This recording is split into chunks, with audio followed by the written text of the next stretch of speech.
नमस्कार दोस्तों, मैं सीमा। हर हर महादेव। मैं पुष्पेंद्र कुशवाहा। हर हर महादेव जी।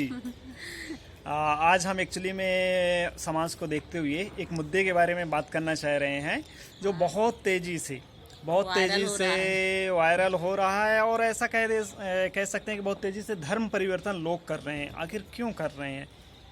कोई ना कोई तो वजह होगी धर्म परिवर्तन करने की, और अधिकतर हिंदू ही सबसे ज़्यादा धर्म परिवर्तन करता है। क्यों?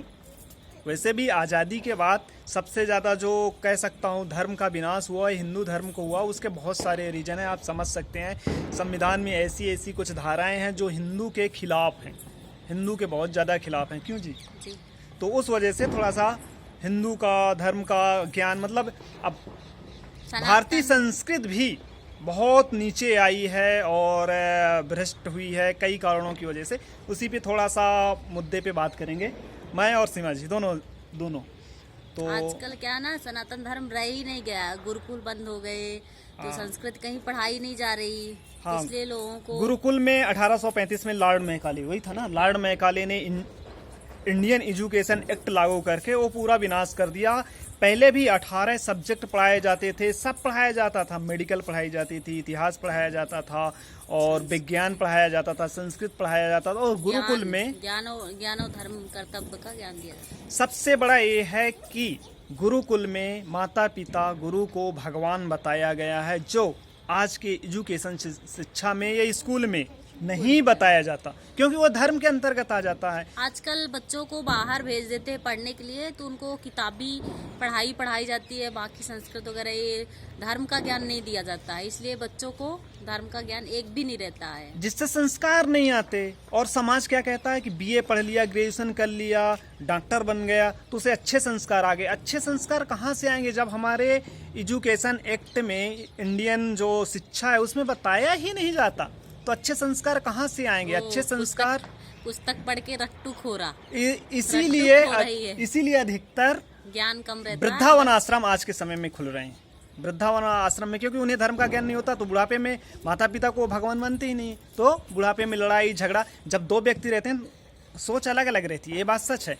पर पहले माता पिता को पूजनीय मानते थे, क्योंकि वो गुरुकुल में ज्ञान दिया जाता था, सिखाया जाता था। अब ये सब बंद हो गया, शिक्षा पद्धति में बंद हो गया है। तो हमारी मानसिकता वही है, हम सोच रहे हैं कि ग्रेजुएशन पढ़ लिया, बीए पढ़ लिया तो क्या हो गया, अच्छे संस्कार पढ़ लिए, अच्छे संस्कार आ गए। पर बाद में वो माता पिता को घर के बाहर निकालते हैं, वृद्धाश्रम छोड़ते हैं, तो कौन से संस्कार? जबकि ऐसा नहीं है। अच्छे संस्कार कब आते हैं? जब अपने माता पिता की सेवा करो। हाँ, तो कहीं ना कहीं हमें खुद धर्म का ज्ञान बच्चों को देना चाहिए, ये बात तो सच है। तभी तो पूरा धर्म का ज्ञान, पहला कर्तव्य है अपने बच्चों को धर्म का पूरा ज्ञान दो, बचपन से ही दो, हर चीज बताओ। तभी, क्योंकि अब हम हिंदू सबसे बड़ा कमजोर क्या है कि पूरा सरकार के ऊपर डिपेंड हो जाता है, पूरा सरकार के ऊपर डिपेंड हो जाता है। अतः आप लोग अपने बच्चों को पूरा धर्म का ज्ञान दीजिए, और जब धर्म का ज्ञान रहेगा तभी तो धर्म परिवर्तन नहीं होगा। धर्म परिवर्तन लोग किसे कहते हैं? एक उदाहरण देता हूँ, क्या, सफेद कागज में जिसको अपने धर्म का ज्ञान नहीं रहता तो दूसरे धर्म में कन्वर्ट हो जाते हैं, क्योंकि उन्हें पखंडवाद ढोंग लगे। कोई भी आके बोल देगा कि आपका धर्म बिल्कुल पखंडवाद है, ढोंग है। मतलब हमारा करते हैं, मंदिर में पूजा करने से क्या होता है, माइंड वॉश करते हैं वो लोग। धर्म परिवर्तन का सबसे बड़ा मुद्दा क्या होता है? माइंड वॉश करते हैं। और कुछ लोग तो ST SC OBC दलित महासभा बोल के हमी को हमारे धर्म के विरुद्ध बोलते हैं और हम हंस के सुनते हैं। सबसे, अब मैं क्या कह सकता हूँ, ऐसे लोगों को तो घर में भी नहीं आने देना चाहिए जो हमारे धर्म के खिलाफ बोले।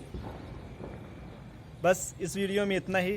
तो आप अपने बच्चों को, सबसे इम्पोर्टेंट क्या है, अपने बच्चों को धर्म का ज्ञान बचपन से ही दो, बचपन से ही उन्हें दो। हर चीज बताओ कि गुरु भगवान होता, माता पिता भगवान होते हैं। झूठ नहीं बोलना चाहिए, चोरी नहीं करनी चाहिए, ये हर चीज जिसे कहते हैं संस्कार।